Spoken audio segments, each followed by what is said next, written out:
결혼 4년차를 맞이하는 여자입니다. 고집은성 가지고 있는 시댁이 남들 이야기인 줄로만 알았는데 알고 보니 그게 제 이야기였네요. 그 어떤 사연보다 제 사연만 한 게 또 있을까 싶어요. 남편하고는 취직하고 얼마 되지 않아서 소개로 만나게 되었고 별다른 다툼 없이 2년을 좀 넘는 시간 동안 잘 연애를 했어요. 주변에서도 결혼 언제 하냐는 이야기가 나올 정도로 제법 잘 어울리고 괜찮은 커플이었고 그래서 자연스럽게 저희도 당연히 우리가 결혼하게 되겠구나 생각을 갖게 되었습니다. 남편에게서 청혼을 받은 이후로 결혼을 준비하게 되었고 결혼 이야기가 오고 가는 과정에서 시댁에서 신혼집을 구할 때 돈을 1억을 해주기로 했다는 말을 전해 듣게 되었습니다. 시댁에서 뭘 해주느냐 마느냐에 따라서 결혼을 하고 안 하고 정할 건 아니었어요. 이미 제가 남편과 결혼을 하기로 결심한 시점에 시댁에서 지원해주기로 했다던 돈은 없는 돈이나 마찬가지였거든요. 물론 1억이 적지 않은 돈이다 보니 지원해주신다는 부분에 대해서는 굉장히 감사했습니다. 해준다는데 굳이 고집 부려서 안 받을 이유는 없었으니 말이지요. 친정에서는 시댁에서 집값에 1억을 보태주겠다는 말을 전해 듣고 그러면 결혼식 전반적인 비용부터 신혼여행 비용, 그리고 신혼집에 들어갈 혼수를 해주기로 하셨습니다. 그러던 와중에 시어머니께서 일부러 조금 티를 낸다는 게 느껴질 정도로 당신들 집의 냉장고가 오래되었다며 노래를 부르기 시작했어요. 새 걸로 바꾸고 싶다는 말이나 마찬가지였지요. 그런데 저희한테 집값으로 해주는 돈이 있으니 당장 냉장고 새 걸로 바꿀 돈이 안 된다는 식으로 말씀하시더라고요. 그래도 차라리 직접적으로 바꿔달라 이야기하셨으면 하는 부분도 있었습니다. 결혼 전에 예단도 주거니 받거니 하고 그러는데 요구 못할 걸 하시는 것도 아닌데 마치 하시는 말투가 우리는 1억을 해주는데 너네는 결혼 비용을 우리보다 조금 쓰면서 이것도 못 해주느냐 하는 식으로 말을 했거든요.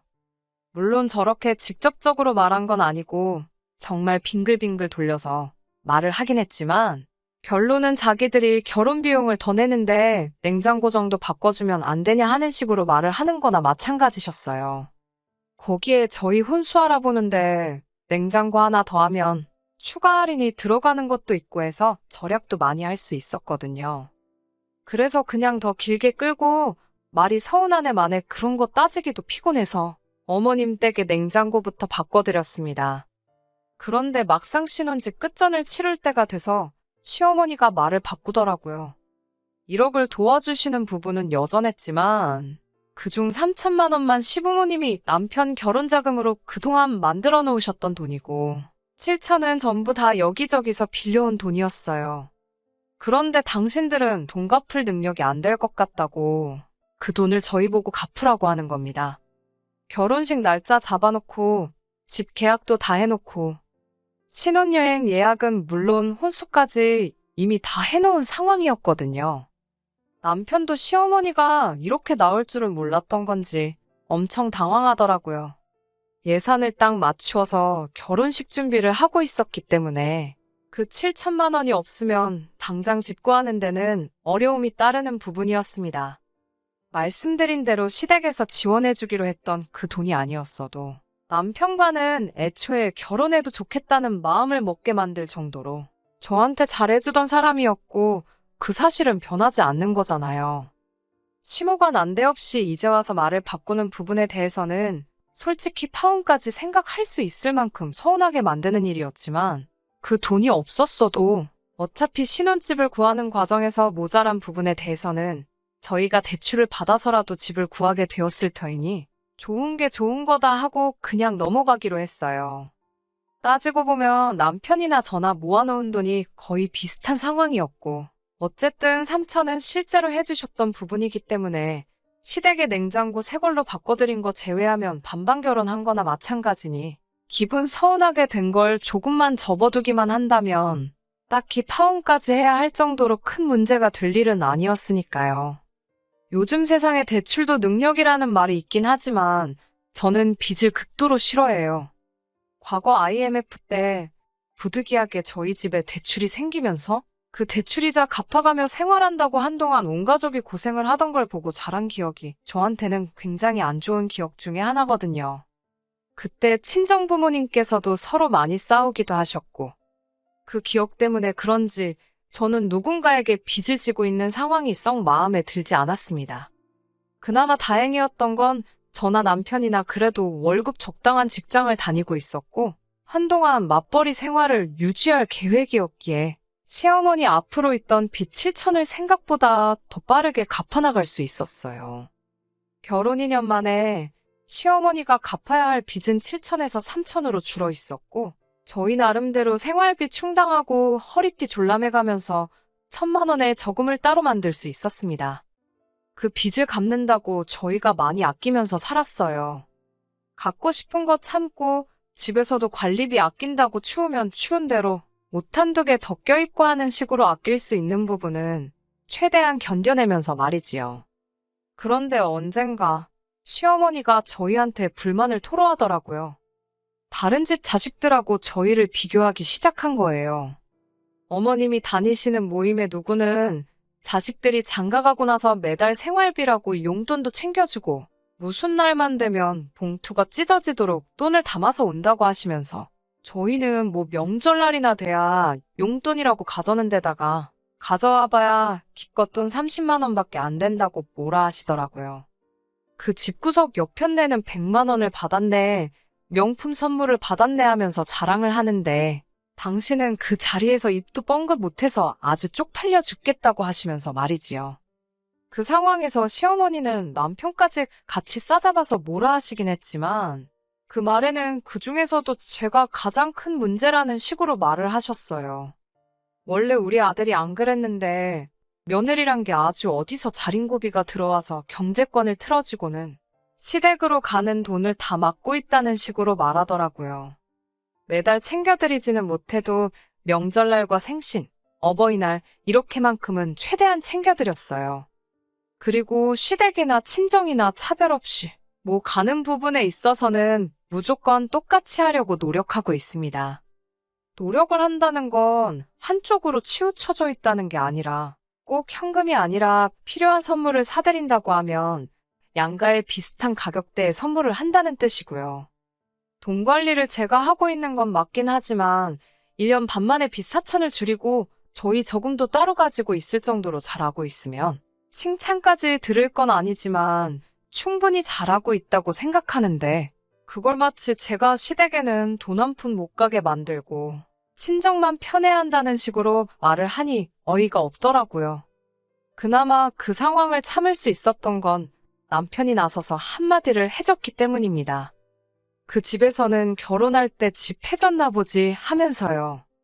생각도 안 했던 대출 갚고 있는데 말 그렇게 하면 섭섭하다면서 우리한테 뭐라고 하기 전에 그 옆편네라는 분한테 아들 장가갈 때 얼마나 해줬냐고 먼저 물어보라고 딱 잘라서 말해주니 얼마나 고맙던지요. 시어머니는 약이 잔뜩 올랐는데 당장 자기 아들이 저렇게 나오니 뭐라 말은 못하고 손만 바들바들 떨고 있더라고요. 그래도 남편이 중간 역할을 잘 해주고 있는 상황이었으니 제가 따로 걱정할 일은 없었어요. 하지만 시어머니는 이걸 계기로 오히려 저희를 더 벼르고 있었던 것 같더라고요. 작년 초가 돼서 시어머니 앞으로 받았던 대출은 다 정리를 하게 되었습니다. 요즘 금리를 보면 사실 대출 조금 가지고 가는 것도 나쁘지 않은 상황이기는 했는데 그렇다고 해서 저희가 여유자금을 어디 투자하고 있는 것도 아니고 현금으로 가지고 있는 게 최고라길래 그러고 있는데 괜히 낮은 이자에 얼마 남지 않았다고 해도 달마다 대출이자 나가게 둘 필요는 없다고 생각해서 대출금부터 싹 정리를 했어요. 큰 숙제 끝낸 것 같고 이제부터 진짜 결혼 생활 시작이라는 기분도 들고 여러 가지로 시원섭섭하더라고요. 어쨌든 큰일이 넘어갔으니 자축하는 의미에서 가족들 불러 모아 식사하는 자리를 가졌습니다. 친정 식구들 불러서 식사하는 자리도 있었고 시댁 식구들 불러 모아 식사하는 자리도 따로 갖게 되었네요. 그런데 시어머니가 저희 집에 오더니 정말 전에 없던 거지근성을 부리기 시작하는 겁니다. 저희 결혼 생활하는 4년 사이에 집값이 엄청 올랐어요. 저희 집 샀을 때랑 비교했을 때 1억 5천이 넘게 올랐거든요. 집값 오른 것만 보면 좋은 일이긴 한데, 그건 우리 집만 올랐을 때 이야기라고 생각해요. 요 몇 년 사이에 집값이 저희 집만 오른 게 아니잖아요. 다른 데는 저희 집 오른 게 오른 것 같지도 않게 느껴질 정도로 엄청 치솟아버린 곳도 있고요. 그리고 집값이 올랐다고 해서 그건 부동산이 오른 거지 저희 재산이 늘어난 건 아니잖아요. 그게 체감이 되려면 집을 팔아서 그 돈이 제 손에 들어와야지 집값이 올랐구나 느껴지는 거잖아요. 그런데 시어머니는 집값 오른 게 다 당신 덕이라고 하는 겁니다. 당신이 저희 결혼할 때 1억을 안 해줬으면 저희가 이 집을 못 샀을 거 아니냐고 하시더라고요. 그러니 1억 5천 집값 오른 게 당신 공이 크다면서 11월에 시집 가게 된 신우 결혼 비용을 저희 보고 내라고 이야기하시더군요. 애초에 시모가 신우한테도 말하길 저희가 결혼할 때 시댁돈을 다 끌어가 놓고선 얼굴에 철판 깔고 한 푼도 돌려주지를 않는다며 기브앤테이크도 모른다고 뭐라 했었나 봐요. 신우는 그 말을 고지고대로 믿어서는 저희 때문에 자기 완전 팔려가게 생겼다면서 한바탕 난리가 난 적이 있었거든요.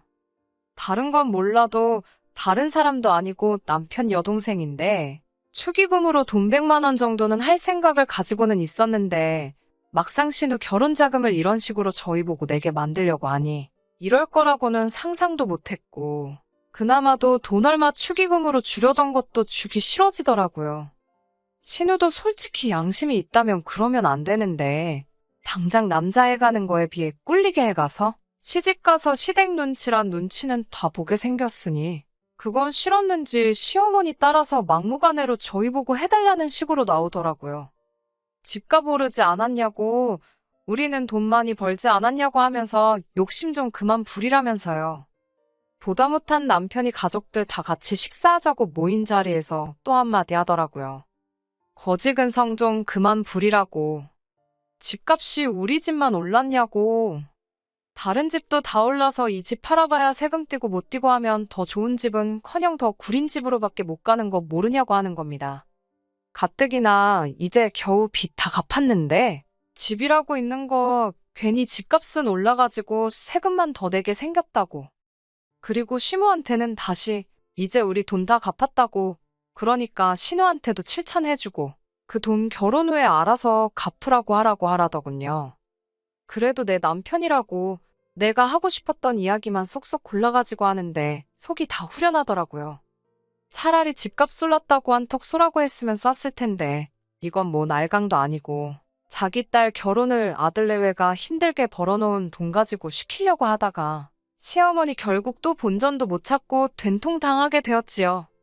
여기서 끝났으면 저도 어느 정도 남편의 대응에 기분이 많이 섭섭하지도 않았고 좋게 좋게 넘어갈 수도 있었는데 시모와 신우가 뒤끝을 부리기 시작한 거예요.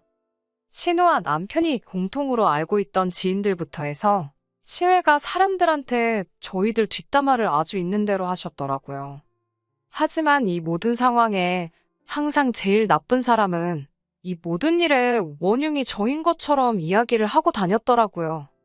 남편이 결혼 전에는 가족들을 제일 먼저 챙기고 첫 월급 탔을 때 부모님 선물도 사주고 대학생이던 신우 용돈도 주고 했었는데 이제는 가족들 뒷전이고 돈 밝히는 지 마누라한테 꽉 붙잡혀서는 1,000원짜리 한 장 쓰는 것도 덜덜 떤다는 식으로요.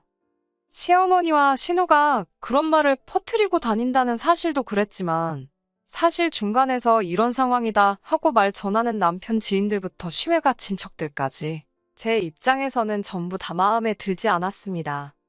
오죽하면 제가 이런 소리 들어가면서 살바해 그깟 신우 결혼자금 내주고 2번 다시 아무 말도 못하게 만들어주는 게 마음이라도 더 편하겠다 하는 생각이 들었어요. 남편은 뭐 남들이 하는 말에 신경 쓰냐면서 우리가 잘못한 게 있는 것도 아니고 그냥 신경 쓰지 말라고 했지만 그래도 자꾸 마음에 걸리더라고요. 남편도 괜찮은 척 하고는 있지만 곧 있으면 자기 여동생이 결혼하는데 뭐라도 하나 해주고 싶은 마음이 얼마나 들었겠어요. 작년에 제 남동생 결혼할 때도 처남 축의금이라고 제가 따로 부탁하지도 않았는데 자기 용돈 모아서 챙겨와가지고는 제 동생한테 따로 100만 원 찔러줬었거든요. 그것 때문에 그랬나. 신우와 시모가 치사하게 나오는 건 둘째치고 남편이 제 가족들한테 알아서 잘하는 모습 하나만 보고 그냥 넘어갈 수는 없겠더라고요.